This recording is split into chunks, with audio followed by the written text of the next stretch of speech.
The dark side of Chi-0s in Los Angeles. Homeless hell. Secrets they don't want you to know. Minus travel documentary. They call it the City of Angels. But what if you stood on Venice Beach today? Not with a camera, but with your eyes wide open. What would you see? You might smell it first. Not the smell of the ocean breeze, but the smell of decay. You might hear the silence. Not peace, but the silence that follows abandonment. As you walk just a few blocks inland, the glitter turns to dust, and the American dream. It begins to feel like a postcard from the past that never really came home. What happened to the promise of a brighter tomorrow? When did tents outnumber hope? And how do we let this story unfold right under our feet? This is not a travel guide.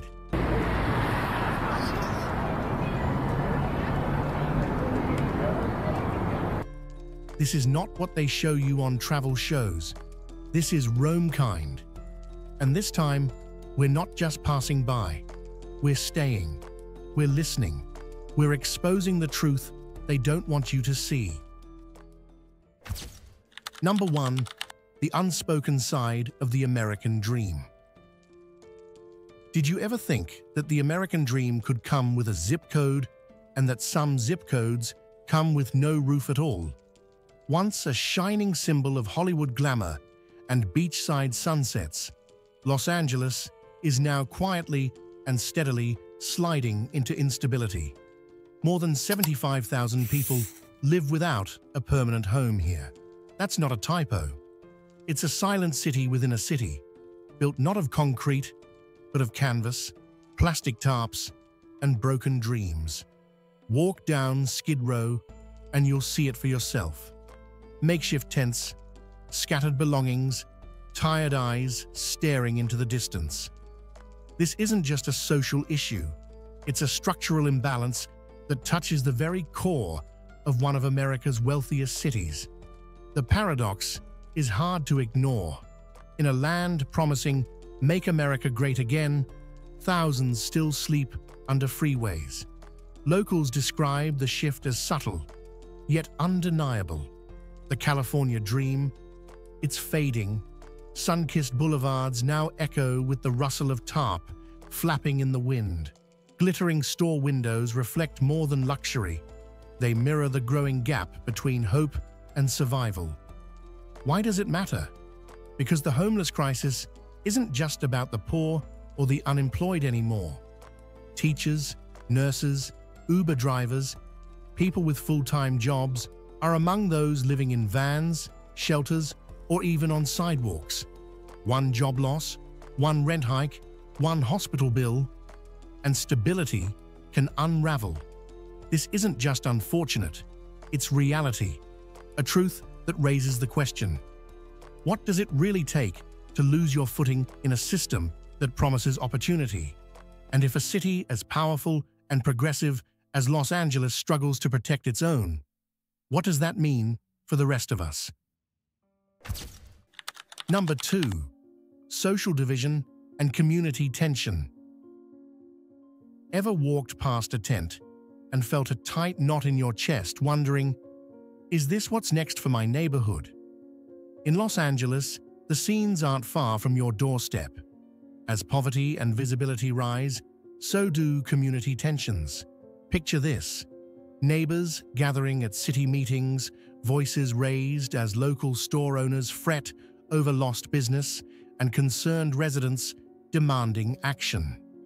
Complaints surged by 18% in 2024, and nearly 65% of locals said homelessness was harming their quality of life. It's hard to stay neutral when your daily surroundings shift so quickly. But according to Dr. Elaine Wu, an urban development researcher from UCLA, the conflict goes deeper than tents and sidewalks. What we're seeing is not just a housing issue, she explains. It's a clash of two realities: people trying to protect their sense of normalcy and people simply trying to survive. This quote sheds light on a complex truth. A shopkeeper worries about foot traffic. A parent wonders if it's safe for their child. And those living in tents? "We didn't choose this. We're just surviving," one resident whispered.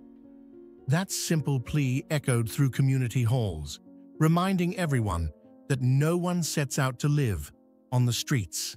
Where the lines blur is where solutions should begin. One person's plea for clean sidewalks meets another's desperate need for stability. Both are real. Both are valid. Tension is inevitable. But when answers come in the form of cleanup days or surface-level dialogue, the space between sides only widens. So what's next? According to Dr. Wu, bridging this divide requires more than empathy. It needs policy that recognizes both human dignity and civic responsibility. We need to create spaces where housed and unhoused can coexist without either being invisible, she says. What do you think? Can empathy and structure go hand in hand in rebuilding community trust? Drop your thoughts below. Number 3. Environmental impact from the crisis. What does a city smell like when it's overwhelmed? Los Angeles isn't just facing a homeless crisis, it's quietly drowning in its own waste, one forgotten block at a time. Step into Venice Beach or Skid Row today, and the first thing you'll notice isn't the sunset, it's the stench. According to city records, Los Angeles spent over $25 million in the year 2024 to clean up more than 1.2 million pounds of waste from encampment zones. That's not a typo, it's a wake-up call. Wildlife habitats have suffered too.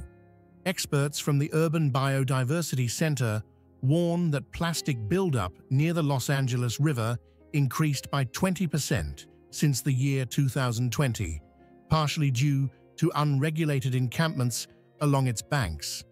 This isn't just about waste, it's about air, water, and dignity.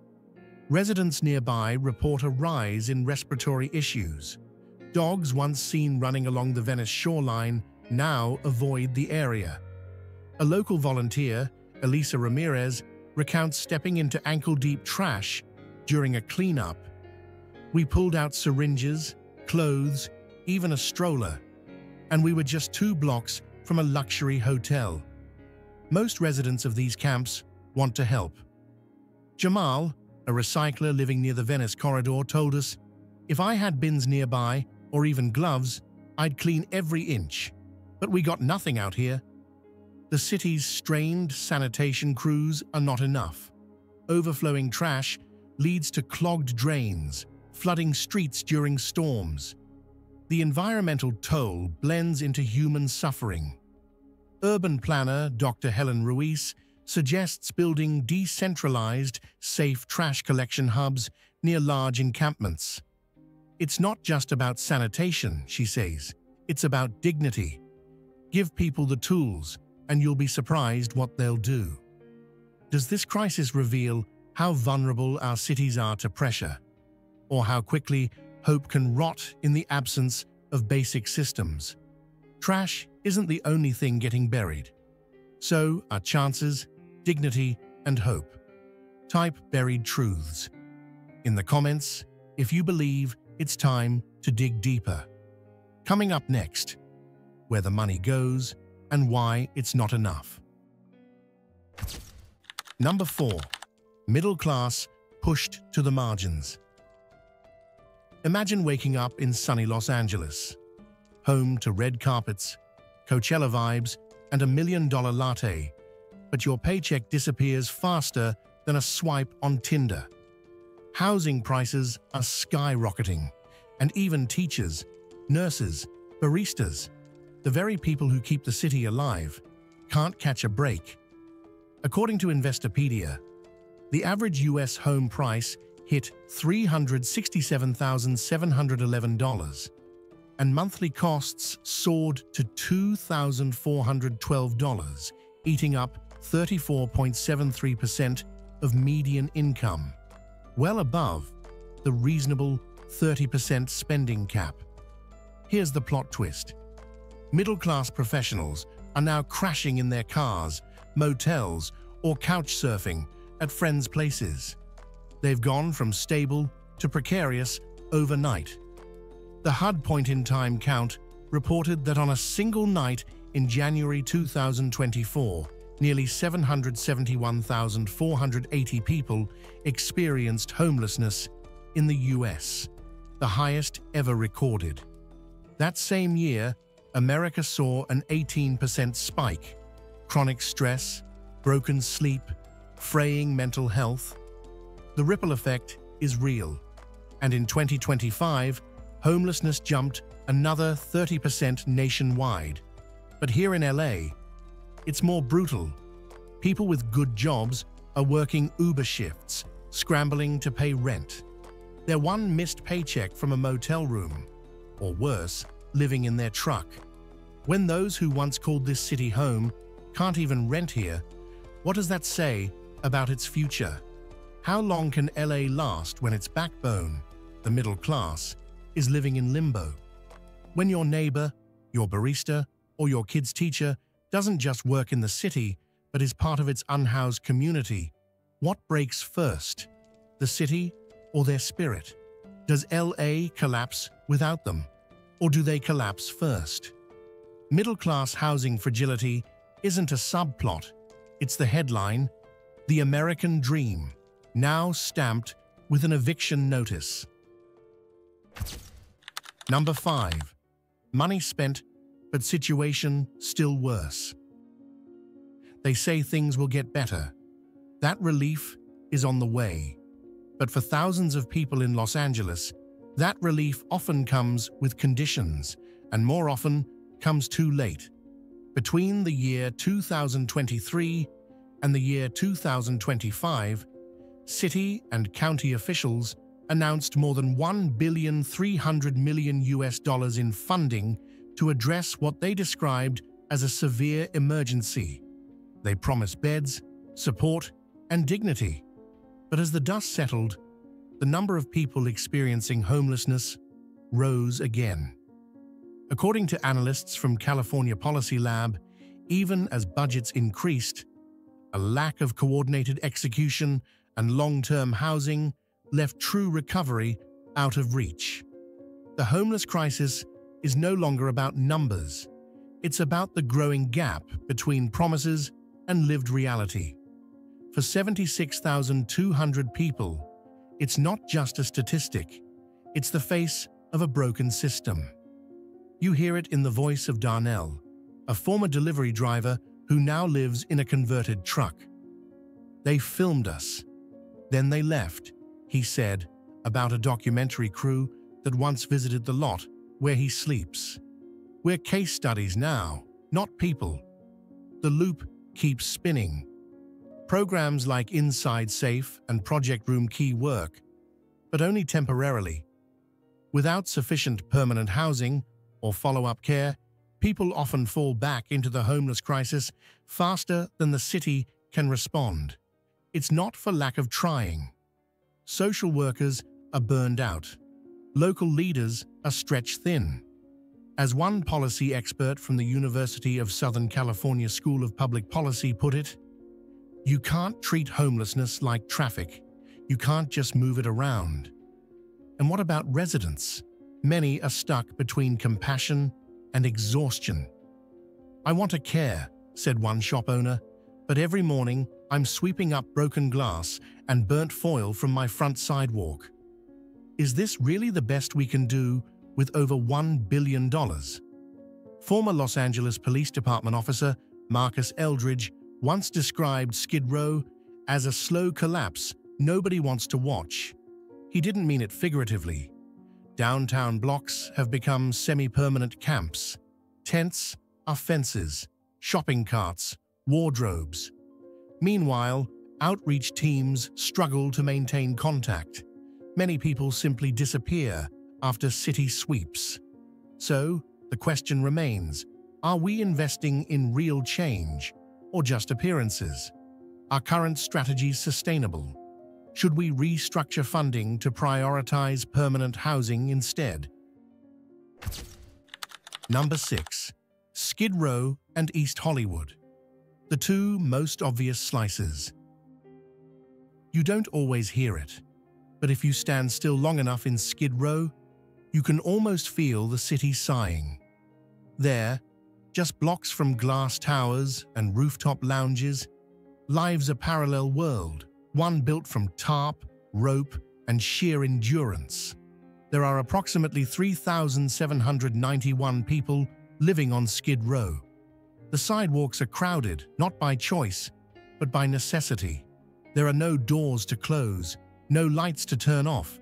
It's not noisy, it's quiet in a heavy way, like something broke years ago, and the pieces are still falling. Not far away, East Hollywood carries a different silence, the type you find in once busy places that slowly forgot their names. The art is fading, the lights dimmer. In the alley behind a shuttered jazz bar, Angela Mendez, a nurse once trusted with saving lives, now curls beside her cat in a tent barely taller than she is. "This wasn't supposed to be my story," she whispers, "but here it is. This is not failure by accident." According to Dr. Kelvin Shaw, urban displacement expert, it's the slow unweaving of a city's memory, a city that forgets its own people. Even the breeze feels reluctant, like it doesn't want to touch what it sees. The homeless crisis is not loud sirens and big headlines here. It's the quiet collapse of dreams. It's the soft decay of neighborhoods into survival zones. It's how progress skips certain blocks on purpose. And it asks, if this is Los Angeles, what happened to the dream? Have you seen a place once full of life lose its pulse? What do you think we owe to the memories still trapped there? Number 7. The younger generation left behind. Dream big, they said. Go west, they said. But for LA's younger generation, the dream has morphed into a brutal rent battle royale. In a city where a small studio goes for over $2,500 a month, younger adults are locked out. They're not just missing the housing market, they're invisible to it. Most launch their careers working multiple gig jobs. You know the drill: rideshare, freelance, barista shifts. It never ends. Yet, when they finally scrape enough for a deposit, they find themselves in a competition with Wall Street-type investors and tourists paying 3-month Airbnb rates. The finish line keeps moving. What's the cost? Delayed milestones. Marriage gets postponed. Kids wait. Home ownership becomes a joke in family group chats. Feeling stuck isn't just frustration, it's cultural stagnation. Mental health takes a hit. Plans fade. Optimism dims. And we're not talking small numbers. Tens of thousands of young adults are packing bags and heading out. LA's brain drain is real. The city that once attracted talent is now letting it walk away because there's no room left. Who wants to start the next big tech startup or indie record label when you can't even find a 500 square foot apartment under budget? Here's the kicker. The city touts itself as vibrant and youthful, yet it actively forces out young people. It's like running a party and kicking out the guests before the main event. Gentrification and luxury developments care little about the 20-something coder or the aspiring poet. Is LA's youth a sidelined audience in their own city? Are we losing creativity, innovation, community because of rent tags and investment strategies? I want to hear from the ones living it. Have you left LA because rent was too high? Or stayed and made it work against all odds? Share your experience. Your voices matter. Number 8. Working more, falling behind. Work hard, get ahead, they say. In LA, it often feels like work harder, stay stuck. The city hums with energy and opportunity. But for many, that hum is just background noise. Beneath the surface is a harsher melody, people pushing overtime, juggling shifts, and still finding their wallets empty at month's end.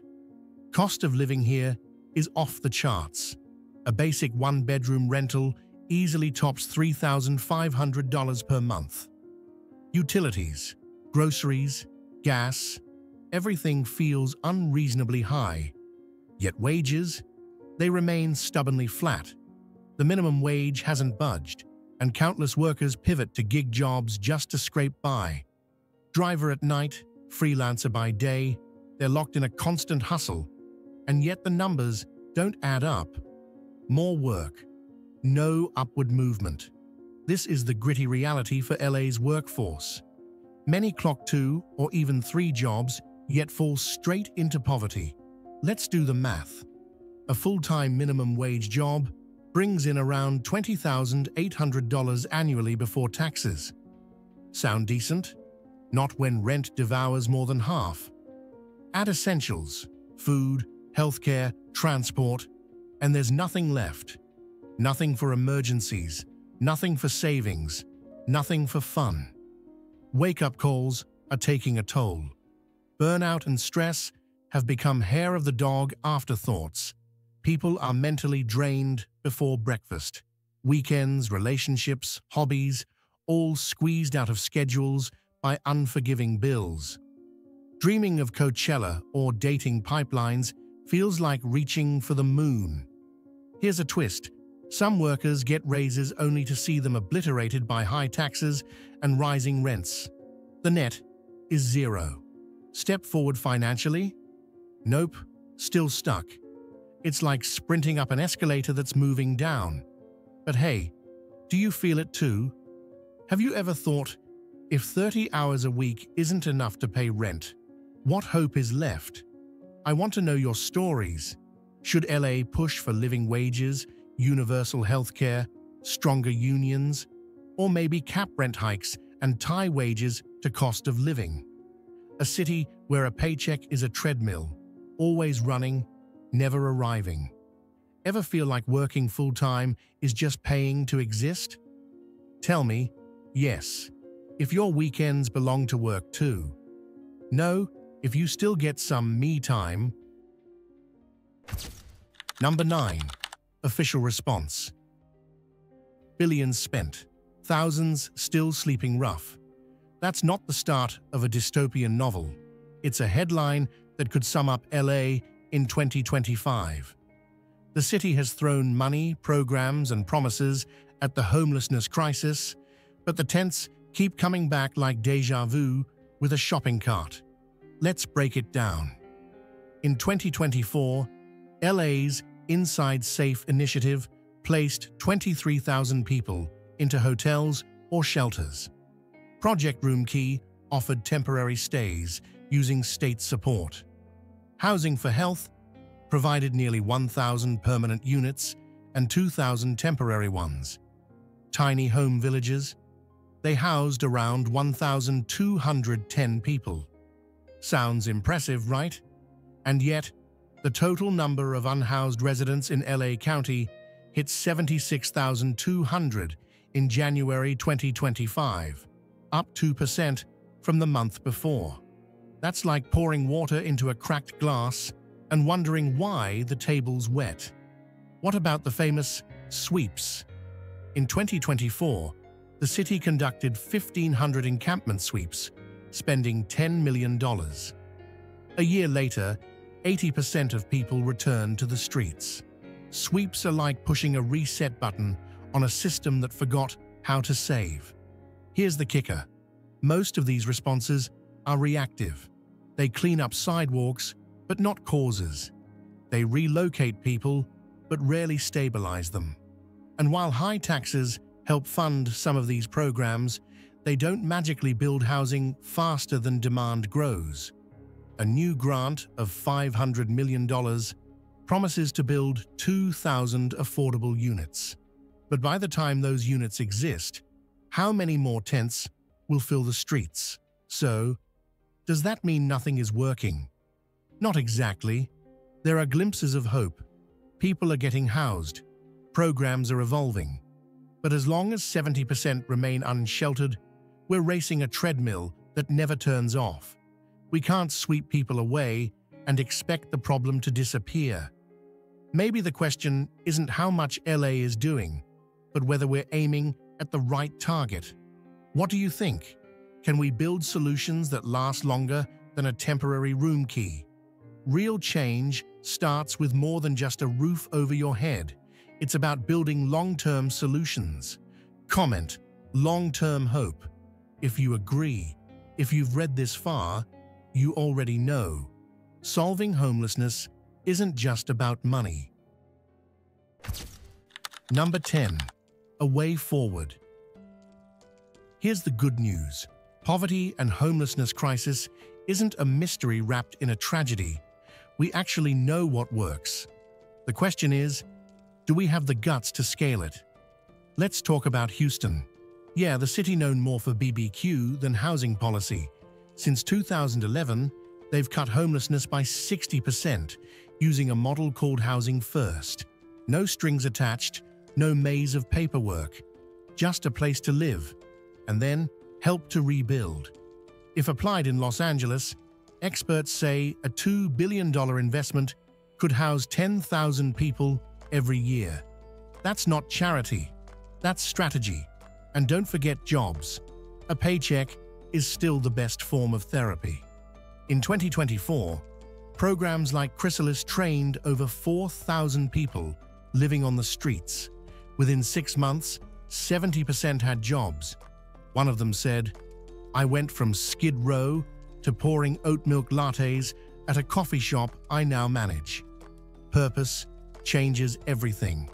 Of course, none of this sticks without mental health support.